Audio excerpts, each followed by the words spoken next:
Most of the offline input devices have to store the input data in some form for later processing. The primary storage within a computer, as you know, is of limited size and its contents are volatile. However, large amounts of data can be stored on a permanent basis on secondary or auxiliary storage media. In most computer systems, it is these secondary storage components that supplement the primary storage.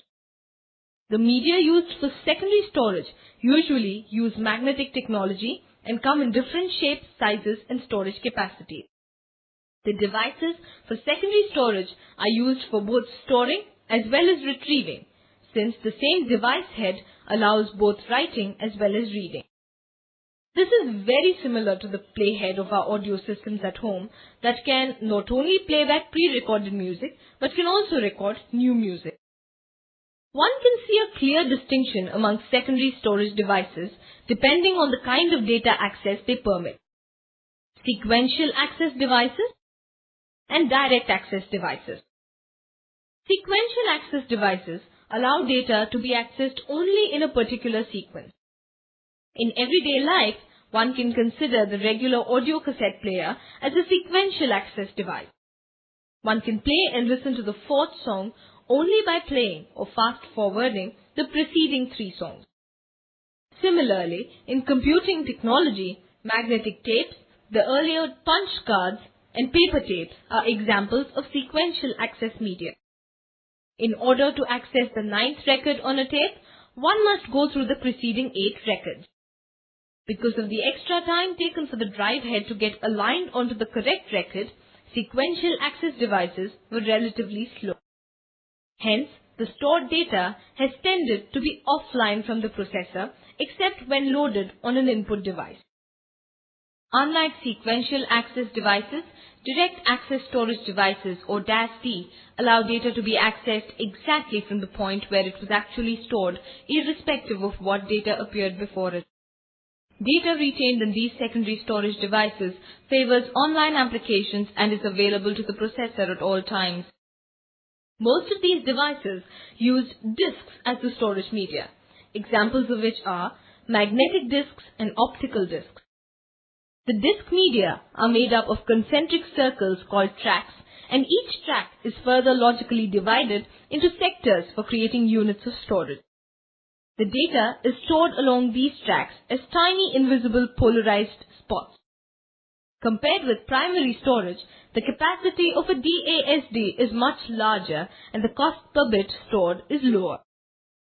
Having understood the access modes and location, you will be in a better position to appreciate the factors that are responsible for the choice of one storage method over the other. Let us see a simple illustration of this in a pyramidal fashion. As you can see, the higher you go in this pyramid, you get faster access time at a higher cost, but lower storage capacity. While actually using the computer, you may be faced with choices of storage and you can now use the priorities against each factor to make your final selection. Direct access devices seem to have become more popular than sequential devices. The commonly used media that allow direct access are disks like magnetic disks, RAM disks and magnetic bubbles, optical disks or compact disks. By far the most popular medium for direct access secondary storage has been the magnetic disk. All magnetic disks are round metallic or plastic platters coated with a magnetizable recording material. Over the years, these evolved into many different sizes and capacities. Large 14-inch Winchester disk drive, small 9, 8 or 5 1/4 inch floppy disk, miniature 3 or 3.5 inch diskettes. The phonograph record had a visible circular continuing groove starting from the larger outer circumference and ending at the smaller inner circumference. No matter what the size, all magnetic disks have invisible concentric grooves that do not touch or connect with each other in any way. These invisible grooves are called tracks, and the tracks are again logically divided into pie-shaped wedges called sectors to form units of storage. The disk is rotated by a motor at a high speed, while the drive head shuttles back and forth to position itself over the required track.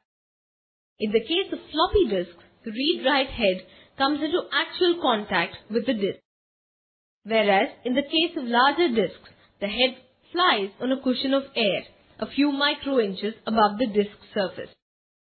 In the case of disk packs or cartridges, where there are two or more disks mounted together, the drive has multiple heads, one for each disk side, attached to multiple access arms. The larger the number of accessible disk surfaces, the larger is the capacity of the storage device. The component, popularly called the hard disk in most PCs, is a Winchester-type storage disk. The RAM disk is actually a misnomer, because it actually isn't a disk at all and has no moving parts. It is a bank of semiconductor RAM chips used as a simulated disk to replace the mechanical operations of rotating disks. This is perhaps why they are also called silicon disk or pseudo disks. These RAM disks are placed on add-on circuit boards that fit inside the computer's motherboard. Magnetic bubble storage also uses semiconductor chips that have no movable parts. However, unlike the RAM disks, they retain the information even when power is turned off. The main advantage of using RAM disks and magnetic bubble storage is in their access speed. Instead of waiting for a drive head to locate and read the data to be loaded from a physical disk, the data in RAM disks and magnetic bubbles can be accessed directly from the active semiconductor chips. You may be familiar with the prevalence of consumer media such as audio CD-ROMs, VCDs, and DVDs in the fields of entertainment. All of these use the optical storage technique, which is a combination of light and magnetism technology. This same optical technology has also been used to develop optical disks for computer data storage. These are typically called CD-ROM, compact disc read-only memory, optical storage disks. Optical disks are usually pre-recorded by the firms that manufacture the disk title by burning pits into the thin outer coating.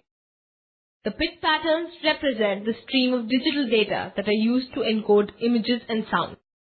Since users do not actually do the writing on the disk, these are primarily read from and hence called ROMs or read-only memory.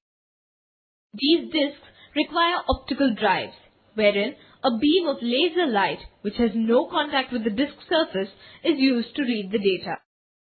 Optical disks have enormous storage capacities, very fast access time, and very low storage cost.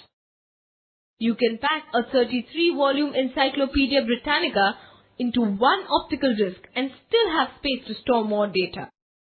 Apart from CD-ROMs, there are optical discs that are designed to be written once and then read many times. These are called WRM or Write Once, Read Many systems. For these, the user may use a laser recording device that stores the data patterns by melting, bubbling, or in some way deforming the thin outer layer of the disk. Thereafter, the disk can be read as many times as required. Today, the computing industry has seen the introduction of writable CDs. These can be written onto by CD writers that are about the same size as CD reading units and may be external units or units that are attached to the PC on your desktop. As you have seen, the evolution of direct access storage has in many ways overtaken sequential access storage, but can never really completely replace it. Recording techniques till today have used the horizontal recording approach, wherein the writing surface utilized is more. The perpendicular recording approach and other similar advancements will significantly reduce the surface area used and allow for more density of data to be packed into the same surface space. While development will continue towards miniaturization and larger capacities, the storage hierarchies will continue to exist. Faster systems adopting the latest technology will tend to be more costly than slower systems with larger storage capacity. Essentially, what has happened is that optical media has allowed for the merging and packaging of all kinds of data, including text, animation, images, sound, maps, and narration onto one single medium. This has made the human-computer relationship more interactive, real, and stimulating. It has opened doors for revolutionizing every aspect of our lives, from education to entertainment and the realms of virtual reality. The primary reason for us to use computers is to help us process input data to produce meaningful output. It goes without saying that good output information helps in good decision making. Good decisions lead to the effective performance of organizational tasks, and good performances lead to faster reaching of the organization's goals. A good output should be accurate, timely, complete, concise, and as relevant as possible. And we cannot forget that good output depends very greatly on good input and good programming. Computer output can be obtained in different forms, and the choice of one over the other depends on factors such as who will use the output, how quickly is it required, how much of it is required. Like input data, output can also be grouped as internal or external to differentiate between people who will use it. Internal output will typically be used by people within the organization, while external output will be used by those outside the organization. Hence, the need for good computer output cannot be ignored in the light of it promoting better understanding of the issues and achievement of specific goals. Essentially, most computer processing results in any one or more of the following types of output: displayed output, computer graphics, printed output, filmed output, or voice response. Displayed output on VDTs or PC systems on the desktop is perhaps the most common form of output. This output is displayed in alphanumeric form as letters, numbers, and special characters. The format of most monitors is about 24 or 25 lines with up to 80 characters on a line, thus accommodating about 2000 characters. Most desktop workstations and PC models use the CRT or cathode ray tube screen. There are two kinds of CRT display screens: monochrome and color. In monochrome screens, a single electron gun sends a beam of electrons to trace a regular pattern of horizontal lines in the phosphor that coats the screen surface, which are typically black, green, or amber. Colored screens use three separate signals for the colors red, green, and blue. Hence, these screens are often called RGB display screens and can support a higher resolution than the monochromes. Other than CRT technology, liquid crystal display or LCD is also used for display screens, particularly on portable systems like laptops and notebooks. This is the same LCD display technology you may have seen on some digital watches and calculators. The LCD system is much lighter and flatter than the bulky and heavy CRT system. LCD screens use a special liquid that is sandwiched between two plates. While the top plate is clear, the bottom plate is reflective. The molecules in this liquid are generally aligned so that light passes through the bottom surface and reflects out through the top surface. Earlier, LCDs produced dark displays on a silver background, while today many color LCDs are also being developed.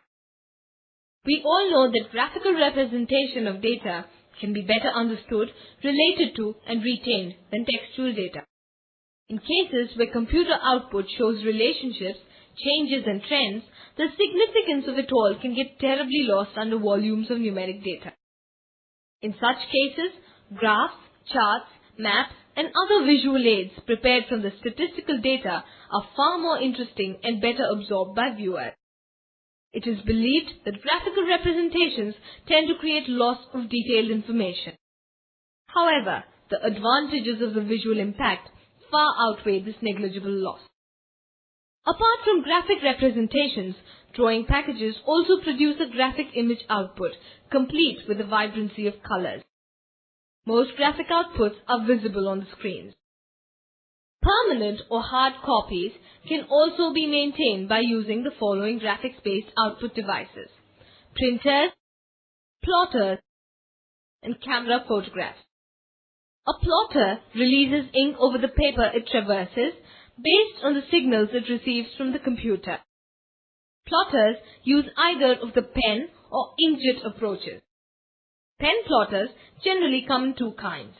Drum holders, in which a paper is placed over a drum that rotates back and forth to produce an up and down motion while the pen plots. Flatbed plotter, in which the paper doesn't move and the mechanism holding the pen provides all the motion. Apart from pen plotters, there are inkjet plotters, capable of producing large drawings containing many colors. After display screens, printers are the most popular output devices. They allow us to retain a printed and permanent copy of the output, also called a hard copy. There are broad classifications of printers based on how they print. You can have a division of character printers, line printers and page printers, depending on whether they print a character, line or page at a time. You can also divide them on the basis of impact and non-impact printers, depending on whether the print head makes or does not make an impact on the paper. Impact printers work like a typewriter by pressing a typeface against an inked ribbon which makes the mark on the paper. However, for simple understanding, we have discussed each printer individually and highlighted the mode, speed and cost aspects of each. Low-speed character printers, low-speed page printers, high-speed impact line printers, high-speed non-impact page printers. The daisy wheel printer is a character printer of the impact kind. The print head in this looks like a daisy, with petal-like spokes at each end of which is a character. Since an actual impression of the character gets hit on the ribbon, the resultant characters on paper are very neat and clear. Also, the daisy wheels are interchangeable, thereby allowing the user to use different font faces available on different daisy wheels. Although daisy wheel output qualifies for letter quality print, the process of printing with these printers is slow and noisy. They are usually found for low volume jobs in offices and homes where letter quality is necessary, but speed and noise is not a consideration. You can use any paper on a daisy wheel printer and its inexpensive cost makes it affordable. The dot matrix printer is another impact type character printer. In a dot matrix printer, the head is a matrix arrangement of tiny hammers. These hammers strike the inked ribbon to produce dots that are closely linked to form the desired character. Typically, early dot matrix printers used to have 7 hammers across by 9 hammers down. Later and more expensive ones have more number of dots per square inch, resulting in a finer and higher resolution in printing. Dot matrix printers typically are found in two sizes, those that can print 80 columns across and those that can print 132 columns across. You can use any quality of paper for these printers, although the size of the paper will be dependent on the size of the printer. All dot matrix printers can generally print in 4 modes: normal, condensed, draft or near letter quality or NLQ. The sturdiness and low cost of these printers have made them the popular choice in homes and offices. The disadvantage of these printers is that the speed is very slow since they print a character at a time, and prolonged use may result in the hammers getting bent, leading to illegible and distorted characters. Thermal printers are non-impact type character printers and, as the name suggests, work on the principle of heat. They use a heat-sensitive paper and the print head burns the shape of the characters onto the paper without coming into contact with it. These are silent printers that have been found useful in hospitals and key areas of corporate activity. The output quality is very neat, although extra care has to be taken to maintain the paper used for printing. The material used and the technology of printing make them relatively expensive for common use. Inkjet printers are also non-impact character printers that work on the principle of electrostatic fields. The print head in these printers is fitted with a nozzle that fires a stream of electrically charged ink drops in the shape of a character onto the paper. One can use any quality of paper on these printers. Today, one can see the prevalence of colored inkjet printers, wherein the head has 4 different nozzles, each ejecting ink of one color. Typically, these are CMYK color printers, where the colors are cyan, magenta, yellow and black. Any other color or shade is a combination of the right proportion of each of these colors. Inkjet printers are less noisy and less expensive than dot matrix printers. Laser printers are perhaps the fastest printers available today. They are non-impact page printers that use the laser beam technology. These printers use laser lights to produce dots needed to form pages of characters. The print quality is the best amongst all printers and you can use any kind of paper. They can be monocolor or multicolor printers. Laser printers are high-speed printers which can typically print at speeds of over 20,000 lines per minute. Other high-speed page printers that can be compared to the laser printer are those that work on principles of xerography, electronics and other technology. They are expensive and very useful in high-volume print jobs requiring letter quality. The high cost is leveled out by factors such as speed, volume and quality of printing, which have made these printers economical and commonplace in universities, corporate houses, advertising and media firms. No matter what printer is used, every printer has its own memory into which it receives data from the processor for printing. However, the size of this memory versus that of the processor memory is not the same, and hence print jobs, particularly in the line and character type of printers, are very slow. There are times when the computer appears to take its own sweet time to complete a print job before allowing you to perform any other computing task.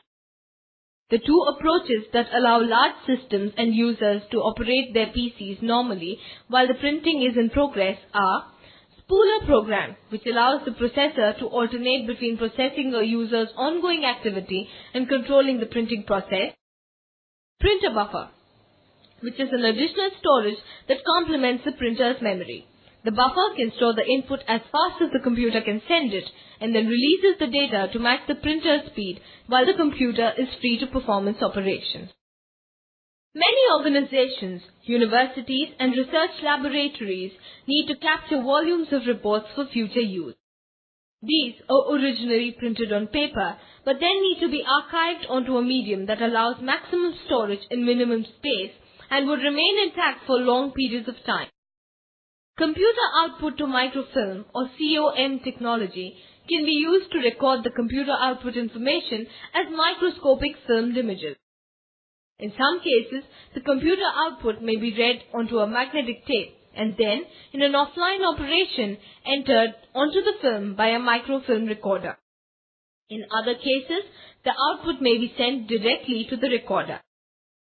Usually, recorders project the image onto a CRT screen from where a high-speed camera photographs the displayed pages. A 4x6 sheet of film is generally called a microfiche. A microfiche storage capacity ranges from 270 page-sized images in common microfiches to 1,000 standard page images in an ultrafiche system. The information stored in these films is then read by users from screens of small desktop microfilm viewing stations. The index of the document locations is stored in the memory of the small computer connected to the viewer station. Thus, to retrieve any document, the user has to just look up the index, locate the correct file, and wait till the required file is picked out from the thousands of documents. COM speeds can go as high as 32,000 lines per minute. COM recorders are very expensive and a high volume of jobs is necessary to justify its cost. You saw how voice recognition technology was used in input data systems. Hardware manufacturers have created integrated voice recognition systems that can not only receive voice input but can also respond via voice output. Many institutions and organizations use audio response systems to respond to human inquiries that are transmitted over telephone lines to a central computer. For example, when you call in at the directory inquiry through the phone line for a changed number, you will hear a voice response to the information you called in and the changed number, if any. All the sounds needed to process the possible inquiries and produce the voice output are pre-recorded on a storage media. Each sound is given a code, and when inquiries are received, the processor follows a set of rules to create a reply message in code as a response to the inquiry.